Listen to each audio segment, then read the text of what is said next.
Welcome to the Arlington Street Church podcast. Founded in 1729, Arlington Street continues today as a gathering place for progressive people of faith in the greater Boston area and beyond.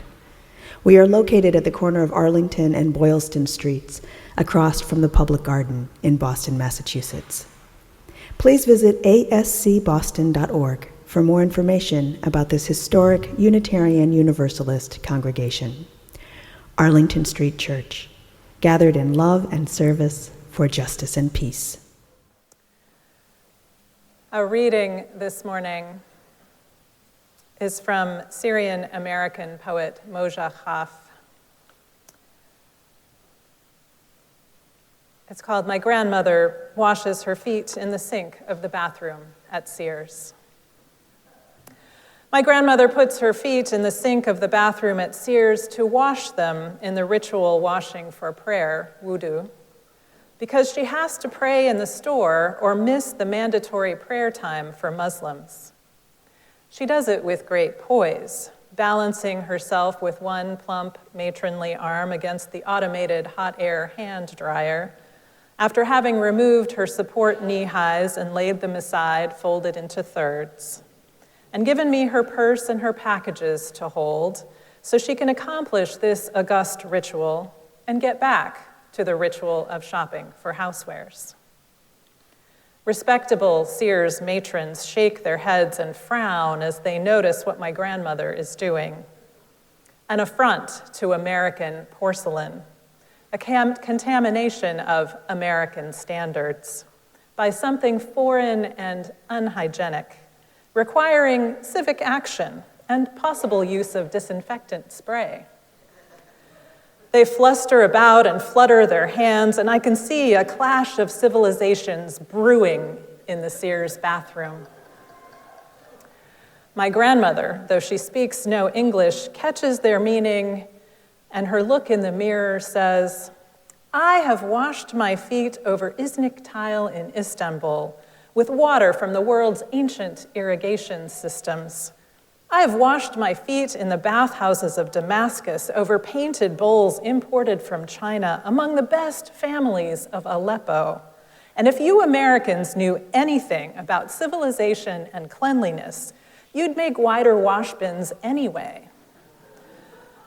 My grandmother knows one culture, the right one, as do these matrons of the Middle West. For them, my grandmother might as well have been squatting in the mud over a rusty tin in vaguely tropical squalor. Mexican or Middle Eastern, it doesn't matter which, when she lifts her well-groomed foot and puts it over the edge. "You can't do that," one of the women protests, turning to me. "Tell her she can't do that." "We wash our feet 5 times a day," my grandmother declares hotly in Arabic. "My feet are cleaner than their sink." "Worried about their sink, are they? I should be worried about my feet." My grandmother nudges me. "Go on, tell them." Standing between the door and mirror, I can see at multiple angles my grandmother and the other shoppers, all of them decent and good-hearted women, diligent in cleanliness, grooming, and decorum. Even now, my grandmother, not to be rushed, is delicately drying her pumps with tissues from her purse. For my grandmother always wears well-turned pumps that match her purse.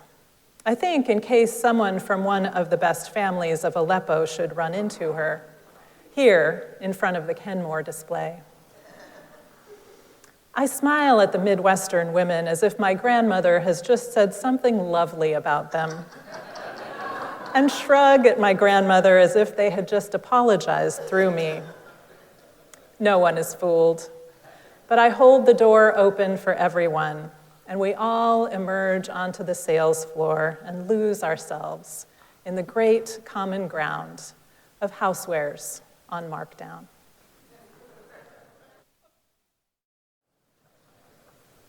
Praise be to God, we just sang.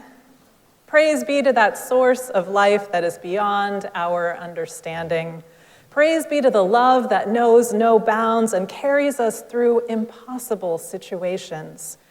Praise be the movement of kindness among us against all odds. Praise be the ways new life arrives in spring, no matter how bleak the winter has been. Praise be to the grandmother who finds a way to pray in an inhospitable land. Praise be to what we find in common, and praise be to our vast differences. Praise be to God, however we understand them. Praise for so much feels a little fraught right now, as new horrors fill the news each morning, and we wonder how we, as a people, and each of us as a person, will meet the unwelcome changes and new, sometimes unfathomable challenges in our world. Oh, to be as persistent in both knowing the right thing to do and doing it as the grandmother washing her feet in the Sears bathroom. Knowing what she needs to do in preparation for prayer wherever she is, whatever the cost. Grandmother unbothered by the judgment of onlookers or the embarrassment of her granddaughter, holding fast to her practice of faith because it tells her who she is, no matter what else might change. In our current landscape, where it's unclear what laws or protections or processes will hold, we are also asked to revisit what we know to be right, and to ask, what must we hold on to, even if everything else changes form? In the midst of this month of Ramadan, which is being observed in some of the most devastated parts of the world right now, you're probably aware that Muslims observe a fast from sunrise to sunset. And just as in Judaism and Christianity and yogic and Buddhist traditions, the intention with the fast is to call attention away from the worldly toward the ultimate. For Muslims in particular, it's to focus on the believer's need of spiritual practice, to allow the feeling of hunger to be a tool of connection to those around the world who do not have enough to eat, to invite paying extra attention to the need for honesty as a way to become more aware of the ways we're tempted away from truth-telling in our lives, to make extra efforts to offer charity and care for those in need in order to be reminded that we are, all of us, in need. A key facet of the Muslim faith that I think we in the Western world especially need to be reminded of is that its root means peace. And peace in a sense, not just of lack of warfare, but also in the sense that means submission, letting go. The greeting word salam, the word Muslim, the word Islam, all have their root in the Sim, Lam, Mim, what we would say is the S, L, and M, which means peace, submission. Islam, the religion of submission. Muslims, those who are peaceful, who submit. In the strictest sense, the faith of Islam is woven around something greater than the individual believer. Surrender to the will of God and allegiance to the power of community. And not a self-flagellating submission, not a woe to all you sinners submission, but a peaceful one, a sense that the best way to live a holy life is to let go. To know that it is not any human will alone that determines what will happen in our world. The friction point, though, comes in how we answer the question of what the will of God is. And as in every religion, how to distinguish that will from the will of people whose motives can be far from holy. So the month of Ramadan is the believer's opportunity to revisit their own motives, to align with what is most holy, to quiet the noisy chatter of other demands of the world so we can listen to that essence. When we let go of our attachment to knowing what will come next, admit that our known ways of doing things have long since stopped actually working for us, we sit with the question of what remains beyond what we think we know, beyond ego and accomplishment and external markers of virtue or success. Now, we in the Western world can hear about a month-long time of fasting, sunrise to sunset, this year in a time when the days are getting longer, and think, it's such a strange and mysterious faith. How harsh to go for a month without eating during the day. How terrible to be encouraging submission when we need people to take action. How difficult it is to imagine from within our faith a few, if any, disciples and disciplines. What it would be like to live in the midst of such strongly bound rules. There's a well-known Sufi tale that goes like this. A stream from its source in the far-off mountains, passing through every kind and description of countryside, at last reached the sands of the desert. Just as it had crossed every other barrier, the stream tried to cross this one, but it found that as fast as it ran into the sand, it disappeared. The stream was convinced, though, that its destiny was to cross this desert, and yet there was no way.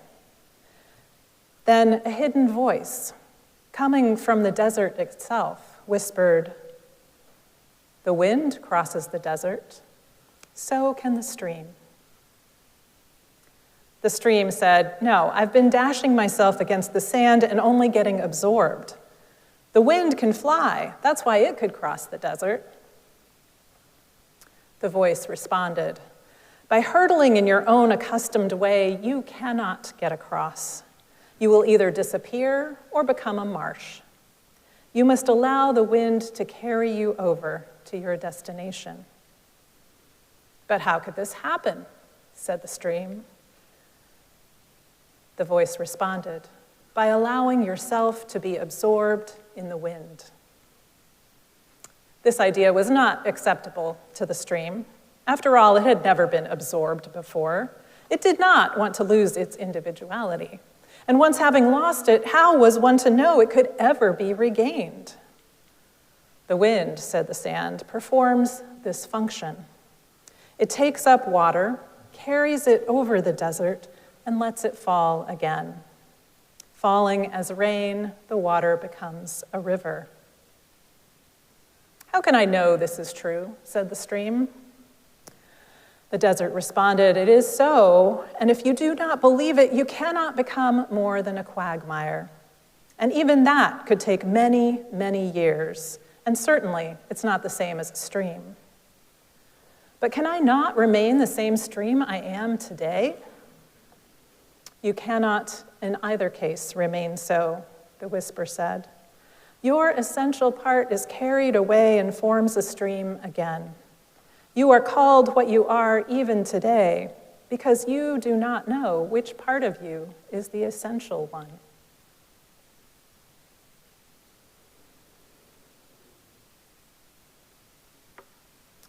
We are called at each moment to learn more deeply which parts of us are the essential one. Like the stream, as a nation right now, we're finding ourselves at a point where we're not sure the former ways we have dealt with challenges will work. How will we meet this moment? What will we learn about what is most essential? Like the stream, we are used to knowing how things will go, or at least telling ourselves we do. Predicting the outcomes of our actions and planning for some level of success, well, that's the American way, right? Spiritually, the idea of surrender shows up in almost every tradition, and especially among mystics, just like the story of the stream. Of all the efforts the stream makes to use the power that has worked for it before, none of them work when it meets the desert. The waters evaporate, can't penetrate the sand, and as long as the stream is striving, pushing to keep its own shape against the new obstacle, It's mistaking its external form for its essence. It's misunderstood the source of its power. And it is only in letting go of its own control, in trusting its neighbor, the wind, to carry it, that the stream can actually survive. Paradoxically, the practices of faith and culture that remind us to let go actually require a lot of discipline. Keeping schedules of prayer and fasting, of praise and forgiveness, staying true to the work of meditation, of contemplation, and of celebration, teach us the persistence that helps us shape ourselves around that essence, whatever that is in us that calls us to greater, deeper, richer life. It's not enough to do a practice once. It has to be practiced. We have to learn to make its rhythm our own in order to deepen our understanding of what is deepest, truest, most essential. I'm taking advantage this morning of the convergence of the cultural holiday of Nowruz, celebrated by Persians of many faiths, and the religious holiday of Ramadan, to make the point that the seasons and cycles of celebrations, of opportunities for reflection and prayer, and joyous noticing of what is moving within us and among us are what help us to survive in any culture, in any time, throughout human history. So the fast of Ramadan is not about retreating in quiet submission and being humbled and hungry in a corner. It's quite the opposite. It's time to ask what the prophetic voice inside us is saying right now. The heart of reality, some might name God, is calling us to more compassion, to more justice, to peace building in our lives. And that peacefulness we wish for and work for is inextricably bound to the peacefulness we wish for Israel and Gaza, Sudan, Lebanon, Syria, Yemen, so many other places that might be in your heart that I didn't name. Submission is letting our hearts break at the thought of a holy month of fasting in a place where there's already war-induced famine. It's feeling the vulnerability of all those subject to violence around the world, fighting in wars they did not choose, perhaps on behalf of people they did not know, perhaps because of identities that are born in them and sacred and holy.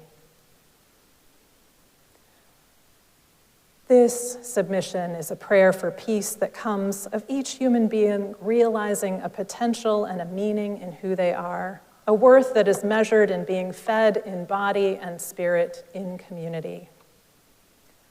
If we collectively are the stream, we need repeated lessons in what to let go of in order to learn what is the deepest part of our essence, what will carry us across the desert places and times of this world into a new expression of the holy.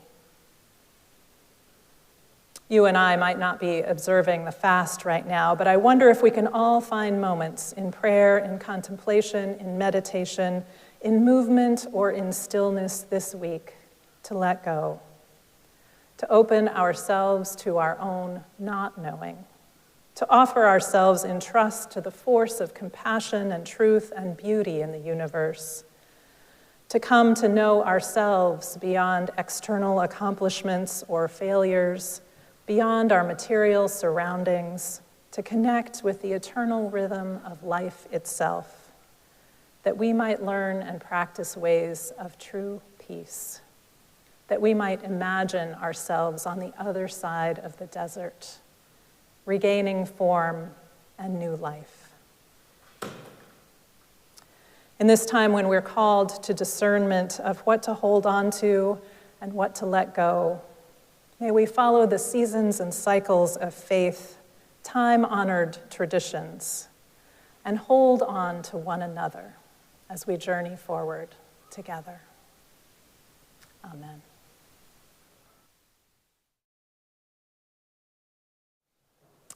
Go forth to imagine those meadows so vast, those mountains so high, to let the grove of light in your heart run you to the edge of the meadow, to the top of the mountain, where you can hear a voice calling your name, celebrating your essence. May love hold us until we meet again. Let us keep this faith and pass it on. The service begins when the service ends. Amen. 2, 3, 4.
Please visit ascboston.org for more information about this historic Unitarian Universalist congregation.